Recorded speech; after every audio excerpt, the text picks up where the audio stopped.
Canara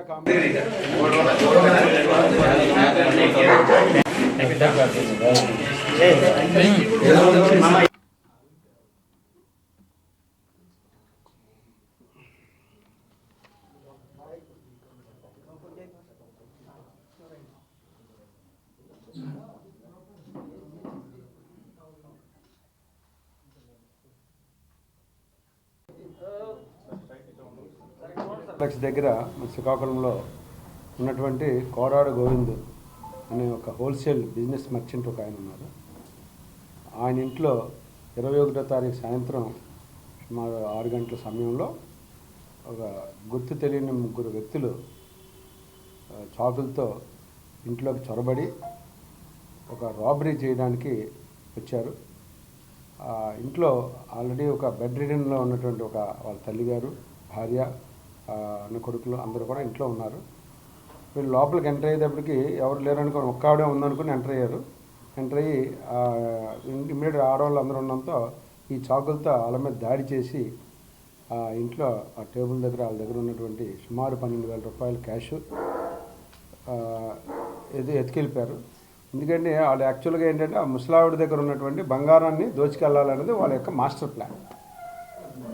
but ఎప్పుడైతే ఇంట్లో ఎక్కువ మంది ఉండి వాళ్ళు కౌంటర్ యాక్షన్ అనేది చేయడంతో వాళ్ళకి ఇంకా దారి తాచక ఇమీడియట్గా ఆ చాకును అక్కడే పడేసి పారిపోయారు అన్నమాట. పారిపోవడంతో ఇమీడియట్గా కోరాడు గోవిందరావు గారు వచ్చి 1 టౌన్ పోలీస్ స్టేషన్లో కంప్లైంట్ ఇవ్వడం జరిగింది. ఇమీడియట్గా మా సిఐ గారు, ఎస్ఐ గారు, స్పాట్లు అలాగే సిబ్బంది అందరూ కూడా ఇమీడియట్గా ఇంటికి వెళ్ళడం, అక్కడ అంతా కూడా విచారించడం స్టార్ట్ చేయింది. సో ఇమీడియట్గా ఎస్పీ గారు సమాచారం తెలుసుకొని ఎస్పీ శ్రీ కేవీ మహేశ్వర్ రెడ్డి గారు ఇమీడియట్గా దాంట్లో యాక్షన్ ప్లాన్ అంతా తయారు చేయడం, దాని ప్రకారం సిఐ గారు, ఎస్ఐ గారు క్లూస్ టీమ్ తోటి ఎవరు వచ్చారు ఏంటి అనేది వెరిఫై చేయడం, సీసీ ఫుటేజ్లు అన్నీ కూడా చేసి ఎంటైర్ శ్రీకాకుళాన్ని ఎక్కడికక్కడ వెహికల్ చెకింగ్ అన్నీ కూడా పెట్టడం జరిగింది. దాంతో మాకు కొన్ని క్లూస్ వచ్చినాయి. ఆ క్లూస్లో ఉన్నటువంటి సమాచారం ప్రకారం అంతా కూడా కొన్ని సీసీ ఫుటేజ్ ద్వారా కొన్ని పేర్లు అంటే మనుషుల ఫిగర్లు ఐడెంటిఫై చేయడం జరిగింది. మాకున్నటువంటి ఈ సమాచారాన్ని ఇమీడియట్గా సిఐ గారు ఆ టీమ్ తోటి సెర్చ్ పార్టీస్ని డిప్లాయ్ చేశారు. చేసిన తర్వాత నిన్న సాయంత్రం వీళ్ళందరూ కూడా ఎప్పుడైతే పోలీసులు సెర్చ్ పార్టీస్తో మూవ్ చేసి శ్రీకాకుళాన్ని అంతటిని కూడా కవర్ చేశారని తెలుసుకున్నారో వాళ్ళు ఊర్లోంచి పారిపోవడానికి అవకాశం ఉన్నట్లేక మరి ఇక్కడే ఉండిపోయినట్టున్నారని తర్వాత ఇంట్రాగేషన్లో తెలిసింది. వాళ్ళంతా కూడా ఈ భయంపడి మన కలెక్టర్ ఆఫీస్ దగ్గర ఉన్న డచ్ బంగ్లా దగ్గర వాళ్ళు ఏం చేశారంటే ఎలాగోలా అట్నుంచి అడ్డదారులు వెళ్ళిపోవాలన్న ప్రయత్నం చేస్తున్న సమయంలో మన ఇన్ఫార్మెంట్స్ ద్వారా ఎవరో అంటే వాళ్ళు చెప్పిన 3 వ్యక్తులు మనకు అక్కడ ఒక 3 వ్యక్తులు ఉన్నారని చెప్పి వచ్చిన సమాచారం మేరకు సిఐ గారు వారి టీం తోటి ఇమీడియట్గా వెళ్ళడం, అక్కడ సరౌండ్ చేయడం జరిగింది. ఇమీడియట్గా వాళ్ళందరినీ కూడా పట్టుకోవడం జరిగింది. వాళ్ళ బ్యాగులన్నీ కూడా తనిఖీ చేయడం జరిగింది. వాళ్ళకి ప్యాక్స్ లాంటి బ్యాగ్స్ ఉన్నాయి. అందులో చూస్తే అందులో వాళ్ళందరూ ఇంట్రాగేట్ చేస్తే ఏం తెలియదంటే వాళ్ళ 3 పేర్లు చిగురుపాటి ఆంజనేయులు, అందరూ అంజీ అంటారు వాడిని, అలాగే కొరాకుల భానుప్రసాద్ ఎలియాస్ భాను, అలాగే సయ్యద్ అర్షద్ అని చెప్పేసి వేరే వ్యక్తి. వీళ్ళంతా కూడా అక్కడ 3 ఉన్నారు. ఇమీడియట్గా వీళ్ళు 3ని విచారణ చేసి వాళ్ళతో పాటు వాళ్ళని ఇంట్రాగేట్ చేస్తే వీళ్ళందరికీ ఒక గురువు ఉన్నాడు. అతను అందరూ గురువు అని వీళ్ళ ముగ్గురు అతను తెలుసుకుంటారు. ముద్దుగా గురువు అంటే మీ అందరికీ తెలిసే ఉండదు, పెద్దిన లక్ష్మణరావు అని చెప్పేసి ఈయన కూడా ఈ ఊర్లోని కిరాణా వ్యాపారం చేసుకుని బతుకుతూ ఉంటాడు. వీళ్ళు 3ని ఎంగేజ్ చేసింది అతనే. అతనేంటంటే ఆర్థికంగా చిదిగిపోయి ఈ లక్ష్మణరావు ఎలియాస్ గురు అనే అతను ఆర్థికంగా బాగా చిదిగిపోయి అప్పుల పాలు అయిపోయి ఆ డబ్బుల్ని మళ్ళీ ఎలాగైనా సంపాదించడం కోసం అతను చిన్న దొంగతనాలు చేస్తూ ఉండేవాడు. చాలా షాపింగ్ మాల్స్ వాటిల్లో కూడా దాదాపు మనకు తెలిసిన సమాచారం ఏంటంటే సుమారు 2 లక్షల రూపాయల దాకా దొంగతనాలు చేసుకెళ్ళిపోయాడు, బట్టలు కానీ షాపింగ్ మాల్లో ఉన్న ఐటమ్స్ కానీ. తదనంతరం అతను ఏదైనా పెద్ద దొంగతనం చేసి బాగా సంపాదించాలని ఒక ఆలోచనతోటి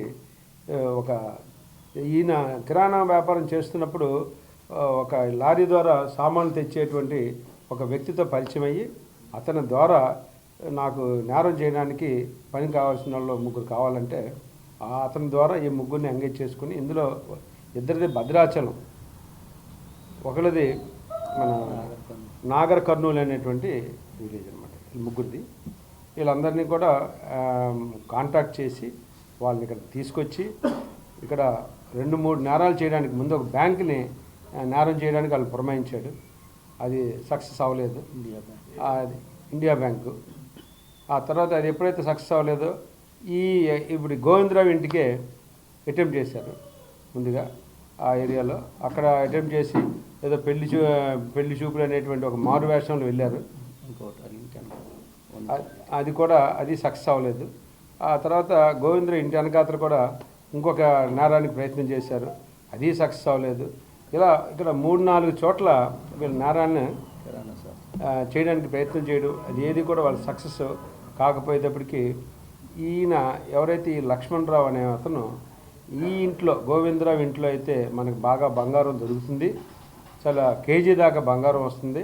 ఆ ఇంట్లో ముసలావిడ ఒక్కతే ఉంటుంది కాబట్టి మీరు ఆ ఇంటి మీద అటాక్ చేయండి అని చూసుకుంటానని చెప్పి అతనే ఈ ఇంటికి ఎలాగెళ్ళాలి, ముందు డోర్లు ఎలా ఉన్నాయి, వెనకాతల దారి ఎలా ఉంది అని ఈ స్కెచ్ అంతా కూడా ఆయన ఇచ్చాడు. ఆయన స్కెచ్ ప్రకారం వీళ్ళు ప్రయత్నం చేశారు. దాని ముందు ఏం చేశారంటే ఈయనకి కిరాణా కొట్టు హోల్సేల్లో రాత్రి 10 గంటలకి క్లోజ్ చేసేస్తారు. అక్కడ కూడా వెళ్తే భారీగా డబ్బు దొరుకుతుందని వీళ్ళకి ఆశ చూపించాడు. అది కూడా ప్రయత్నం చేశారు, అది కూడా ముందు రోజు రాత్రి అవ్వలేదు. సో ఆ 21వ తారీఖు సాయంత్రం వీళ్ళు 6 గంటలకి అక్కావిడే ఉందనుకుని వచ్చి ఇద్దరేమో ముందు నుంచి లోపల తలుపు తోసుకుని లోపలికి వెళ్ళారు. ఇంట్లో ఉన్న వాళ్ళు ఇమీడియట్గా కౌంటర్ యాక్షన్ చాలా అద్భుతంగా చేశారు. మరి ఆ ఇంట్లో ఉన్నటువంటి లేడీస్ని మనం తప్పకుండా అప్రిషియేట్ చేయాలి. ప్రతి మహిళ కూడా అలా తిరుగుబాటు చేసినప్పుడు ఇటువంటి దొంగతనాన్ని అరికట్టడానికి చాలా అవకాశం ఎక్కువగా ఉంటుంది. ఇమీడియట్గా వాళ్ళ ఇంట్లో ఉన్నటువంటి కత్తులు, మన కూరగాయల కోసం పెద్ద పెద్ద కత్తులు లాంటివి తీసుకుని ఎవరన్నా మీరని చెప్పి వాడు కౌంటర్ అటాక్ చేసేటప్పటికి ఒక వ్యక్తి వెనకాత నుంచి ఎంటర్ అవ్వడానికి ట్రై చేశాడు. చేసేటప్పటికి ఎప్పుడైతే వీళ్ళు ఇంత భారీగా అటాక్ చేస్తున్నారో వాళ్ళు కొంత వెనకం చేశారు. అయినా సరే ఎదురుకుండా డబ్బులు ఎలాగైనా ఉన్నదాంతో ఏదో లాక్కెళ్ళాలనే ఉద్దేశంతో అందులో ఉన్న లేడీని అటాక్ చేసి అక్కడ ఉన్న డబ్బులు పట్టుకుని వెళ్ళిపోయారు, కానీ బంగారం మిగతావి వాళ్ళు పట్టుకెళ్ళలేకపోయారు. సో ఒక విధంగా చాలా పెద్ద నేరాన్ని మనం అది అరికట్టడం అనేది జరిగింది అక్కడ ఆ సమయంలో. వాళ్ళ కౌంటర్ యాక్ట్స్ మూలంగా ఇమీడియట్గా వాళ్ళందరినీ కూడా సిఐ గారు వారి సిబ్బంది అందరూ కూడా నిన్న చాకచక్యంగా పట్టుకుని వాళ్ళందరూ అరెస్ట్ చేసి ఇంట్రాగేట్ చేస్తే ఇటువంటి విశేషాలు మనకి చాలా బయటకు వచ్చినాయి అన్నమాట. ముఖ్యంగా ఇందులో గోపాలు, రవి, సూరిబాబు వీళ్ళందరూ కూడా చాలా అద్భుతంగా పనిచేశారు. ఎందుకంటే దొరికిన వాళ్ళందరినీ ఇన్ఫర్మేషన్ చాలా చక్కగా పెట్టుకోవడం, టెక్నికల్గా మంచి ఇన్ఫర్మేషన్ తీసుకోవడం చాలా బాగా పనిచేశారు. వాళ్ళందరినీ కూడా మనం అభినందించాలి. మా ఎస్పీ సార్ వారు ఇచ్చినటువంటి డైరెక్షన్ మేరకు, టెక్నికల్గా వారు ఇచ్చినటువంటి నాలెడ్జ్ మేరకు మా సిబ్బంది అందరూ కూడా చాలా చక్కగా పనిచేసి ఒక పెద్ద నేరం జరగకుండా అరికట్టడంలో చాలా చక్కగా సఫలీకృతమైంది మన శ్రీకాకుళం జిల్లా పోలీస్ యంత్రాంగం. సో వాళ్ళందరినీ కూడా అరెస్ట్ చేయడం, 10,000 రూపాయలు రికవరీ అయినాయి. అలాగే వాళ్ళు ఉపయోగించినటువంటి కత్తులు, కటింగ్ బ్లేడు, అలాగే వాళ్ళు యూజ్ చేసిన సెల్ ఫోన్స్ అన్నీ కూడా రికవరీ చేశాం. ఇందులో అంటే సొంత ఊరిలోనే వాళ్ళకి బాగా కావాల్సిన వ్యక్తే ఈ యొక్క గురు అనే అతనే ఇదంతా కూడా ప్లాన్ చేయడం అనేది చాలా ఆశ్చర్యకరమైన విషయం. కాబట్టి మనం తెలుసుకోవాల్సింది ఏంటంటే మన చుట్టుపక్కల ఉన్న వ్యక్తులే మన ఇంటి తాలూకా సమాచారాన్ని బయటికి తెలియజేసిస్తున్నారు. తెలియజేసి ఎక్కడో నాగర్ కర్నూలు, భద్రాచలంలో ఉన్నోళ్ళని పనిపిస్తామని తీసుకొచ్చి ఈ రకంగా దొంగతనాలు చేసినటువంటి ఈ గురు ఎలియాస్ పెద్దిన లక్ష్మణరావు అనే అతను మన శ్రీకాకుళం ప్రజలందరూ కూడా తప్పకుండా గుర్తుపెట్టుకోవాలి. అటువంటి వ్యక్తుల్ని మనం చాలా దూరంగా ఉంచాల్సిన అవసరం ఎంతైనా ఉంది. మరి ఈ కేసులో చక్కటి ప్రతిభ కనబరిచినటువంటి సిఐ గారు, ఎస్ఐ గారు, వారి సిబ్బంది అందరూ కూడా అప్రిషియేట్ చేస్తున్నారు. మా ఎస్పీ సార్ మరీ అప్రిషియేట్ చేశారు. వాళ్ళందరూ కూడా ఒక క్యాష్ రివార్డ్స్ అనేది సందర్భం కూడా ఇవ్వాలని సార్ చెప్పడంతో వాళ్ళకి క్యాష్ రివార్డ్స్ కూడా ఇస్తాం.